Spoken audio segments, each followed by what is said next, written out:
Hi friends, welcome to moms chef. So ఇవాళ video వచ్చేసి egg puff. Oven లేకుండా ఎంతో టేస్టీగా అండ్ ఎంతో సింపుల్గా ఇంట్లోనే లేయర్స్గా వచ్చేటట్టు ఎలా తయారు చేసుకోవాలో చూసేద్దాం. సో ముందుగా కనుక మన ఛానల్ని చూసినట్టయితే ప్లీజ్ లైక్ చేయండి, షేర్ చేయండి. ప్లీజ్ అదేవిధంగా మన ఛానల్ని సబ్స్క్రైబ్ చేసి బెల్ ఐకాన్ని కూడా క్లిక్ చేయండి. సో వీడియోలోకి వెళ్ళిపోదాం. సో ముందుగా మనం 1.5 కప్పు మైదాని జల్లించుకోండి. జల్లించుకున్న తర్వాత ఓ 1/2 టేబుల్ స్పూన్ ఉప్పుని యాడ్ చేయండి. అలాగే ఓ 2 టేబుల్ స్పూన్లు ఆయిల్ని యాడ్ చేయండి. ఆయిల్, ఉప్పు రెండు మంచిగా కలిసే విధంగా కలుపుకోండి. ఇప్పుడు మనం వాటర్ వేసుకొని చపాతి పిండి కంటే కాస్త గట్టిగానే తడుపుకోండి. గంట పాటు నాననివ్వండి. ఆలుని సన్నగా తరుముకోండి. ఓ బౌల్ని తీసుకొని అందులోకి 2 టేబుల్ స్పూన్ల మైదాని యాడ్ చేసుకోండి. దాంట్లో ఆయిల్ వేసుకొని ఉండలు లేకుండా ఇలా పేస్ట్లా రెడీగా ఉంచుకోండి. వీడియోలో చూపించే విధంగా కలుపుకొని పెట్టుకోండి. ఓ 2 ఎగ్స్ని బాయిల్ చేసుకొని ఉంచుకోండి. స్టవ్ ఆన్ చేసుకొని బాండి పెట్టుకొని ఓ 2 టేబుల్ స్పూన్ల ఆయిల్ని యాడ్ చేసుకోండి. 1/2 టీ స్పూన్ జీలకర్రని యాడ్ చేయండి. అలాగే సన్నగా చాప్ చేసి పెట్టుకున్న ఆనియన్ని కూడా యాడ్ చేసుకోండి. మూత పెట్టుకొని ఓ 10 నిమిషాల పాటు మగ్గించుకోండి. మూత తీసి కాస్త కరివేపాకుని యాడ్ చేసుకోండి. 1/2 టేబుల్ స్పూన్ అల్లం వెల్లుల్లి పేస్ట్, 1/2 టేబుల్ స్పూన్ పసుపు, 1/2 టేబుల్ స్పూన్ ఉప్పు, 1/2 టేబుల్ స్పూన్ కారం, 1/2 టేబుల్ స్పూన్ గరం మసాలాని యాడ్ చేసుకొని ఇవన్నిటిని కలిసే విధంగా మిక్స్ చేయండి. బాగా మిక్స్ చేసుకున్న తర్వాత ఓ 10 నిమిషాల పాటు మగ్గనివ్వండి. ఇచ్చాక స్టవ్ ఆఫ్ చేసుకోండి.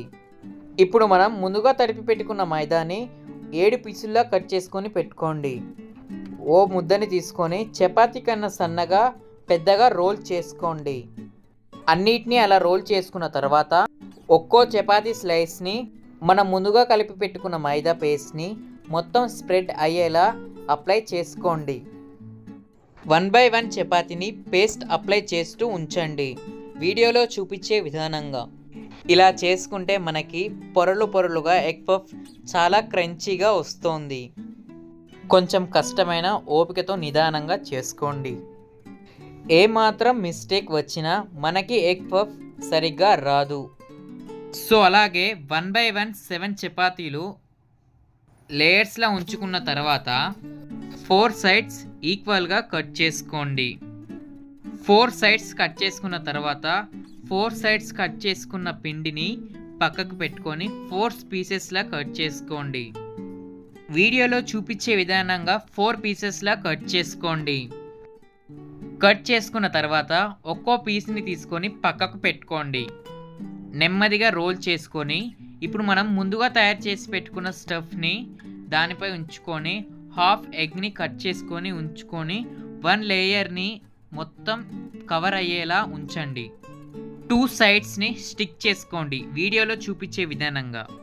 ఇలా అన్నీ రెడీ చేసుకున్న తర్వాత స్టవ్ ఆన్ చేసుకొని డీప్ ఫ్రైకి సరిపడా ఆయిల్ని వేసుకొని లో ఫ్లేమ్లో పెట్టుకొని ఎగ్ పఫ్ని డీప్ ఫ్రై చేసుకోండి.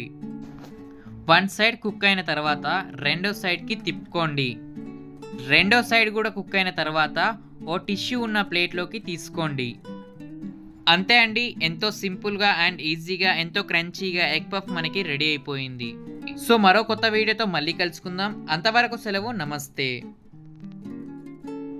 Okay dude, ఉంటామల్లా.